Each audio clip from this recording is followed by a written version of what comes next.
I immediately think of countries like England and the United States. The Queen, the Tea Time, the Fish and Chips, and lots of musicians like the Beatles, Adele, Arctic Monkeys, Amy Winehouse, and stuff. Tea at 5 o'clock, the Queen, things like that, I would say. What comes to my mind? Well, culture has to do with all the things we do, how a group of people does certain things, how you dress, how you think, how you behave, how you cook, what you value. It has to do with your value system, the value system of a group of people. So all sorts of things come to my mind. I mean, artistic expressions, literature,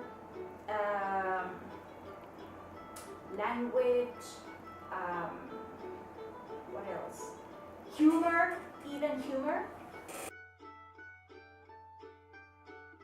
It depends on what you mean by global language. English is absolutely the lingua franca today. It's the language that people use for business, for science, for entertainment. So if that's what you mean, yes. But today there's also a lot of talk about world Englishes, because English is not an abstract thing. I mean, although English is spoken by lots of different people, or because English is spoken by a lot of different people from different cultural backgrounds, it's not like what we say a monolithic thing. It's not everybody speaks the same English. That's what I mean. Okay? Yes, because almost every country teaches English as a second language, so it's very universal. I mean, yeah, undoubtedly it's a global language because these days almost everybody who is into, let's say, business and education and any professional field of study needs to know English. It's like a vehicle of communication. Yes, I think most people do speak English in China even. It's like a second language, and it's just, I don't know why it became a global language, but it is.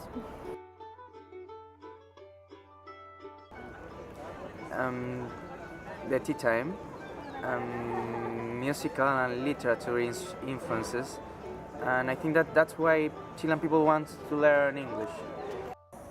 Well, so many things, the way we behave, computer technology, holidays like Halloween, the way we celebrate Christmas, everything, mostly through TV. I mean, if it looks fun, we want to do it too. So many, I mean, especially here in Chile, we are very influenced by American English society. And it's because of the things we read and we watch. Today, for example, on TV, there's so many shows in English, and the movies and music, and today with YouTube. I mean, everything that becomes important in, I don't know, American culture, even more than British culture, I would say. We hear of it, and we can also be part of that because of the accessibility of, for example, YouTube videos and things like that. Well, I think certain, perhaps tea time, although I'm not sure if everybody has tea at 5 o'clock yet, but yeah, tea might be, I don't know, perhaps punctuality, but I wouldn't generalize, you know. I think it's associated with big culture and high intellect because it seems to be very the dynamic of the language seems to be very formal, and that makes us think that it's like high culture or something like that. Americans, for example, tend to find British accent very refined, and I agree with that. But I don't think that it sounds smart. To me, it sounds just refined. It sounds beautiful. That's probably because of the media. Usually in movies, people with British accents are really smart or really clever. And, well, just like we associate Americans with being a bit not so clever. I don't want to choose a bad word. That's it, probably just media influence. I do not necessarily associate British English or with high intellect. I don't know, because of the prejudice, I guess, basically. Misconceptions, perhaps. Maybe because the Queen and the royal family speak with that accent, and I think that is nice to hear.